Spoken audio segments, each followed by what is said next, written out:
Duncan Hines, a local product from Bowling Green, Kentucky, is able to establish a name through first his publishing ventures that people can trust.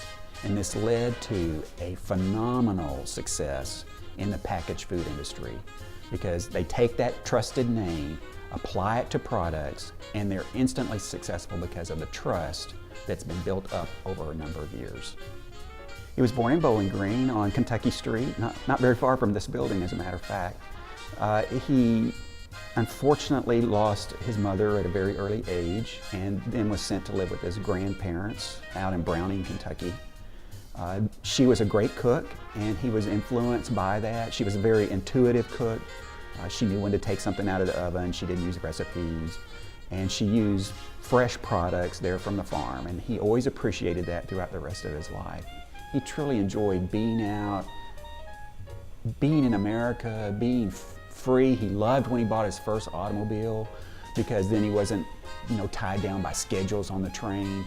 He liked just going out and exploring. But everywhere he went, he kept a little notebook in his breast pocket of restaurants that he visited.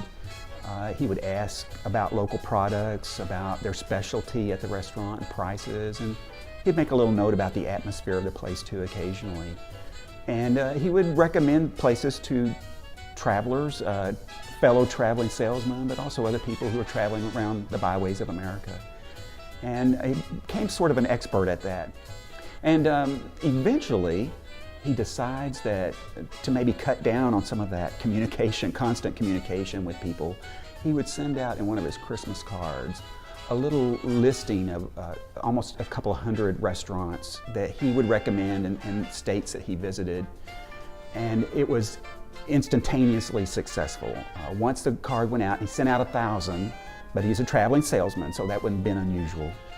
He gets all kinds of calls asking for more copies of it. He has copies printed, and he actually begins to sell some of those. He began to think, I think I've got a marketable product here. And so in 1936, he issues the first copy of Adventures in Good Eating.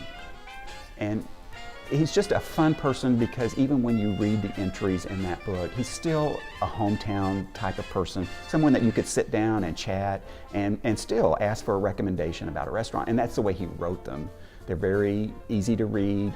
They were in alphabetical order by state first, and then by city, and then by restaurant within the city. So it was a very handy book, easy to use, a glove compartment must in every automobile of the period.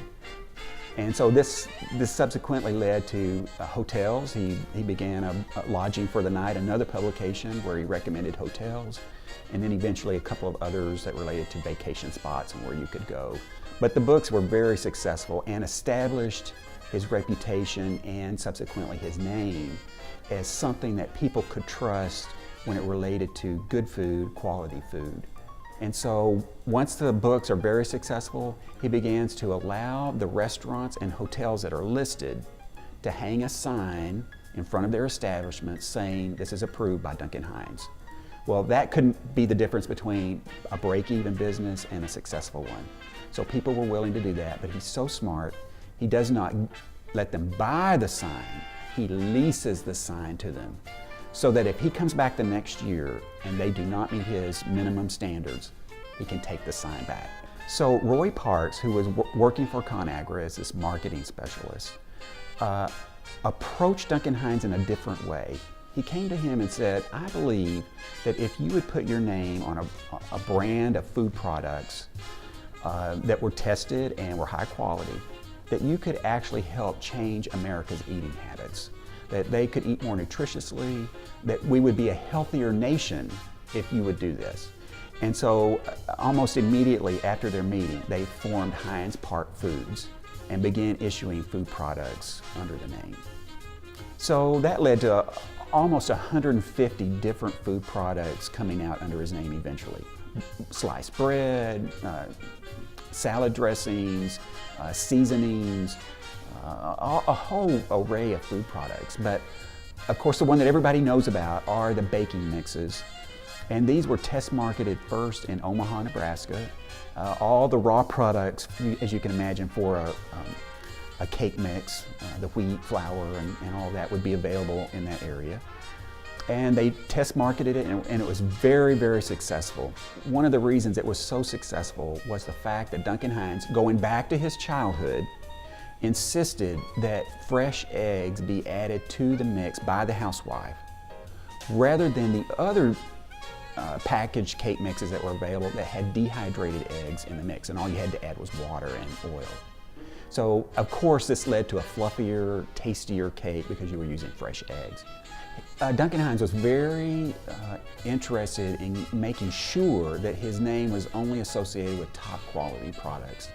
So many times he was hands-on as far as making sure that the product met his standard, that he would actually use it in his own kitchen. People trusted him as a person first, and then the name under these food products becomes nationally, even internationally known. But once it takes off on that international level, they forget that he was an actual person. And so I always want to emphasize that he was a real person, that he was born right here in Bowling Green, Kentucky, and enjoyed his heritage from this area. You know, it was always really important to him, and eventually moves back to his hometown and establishes his base here.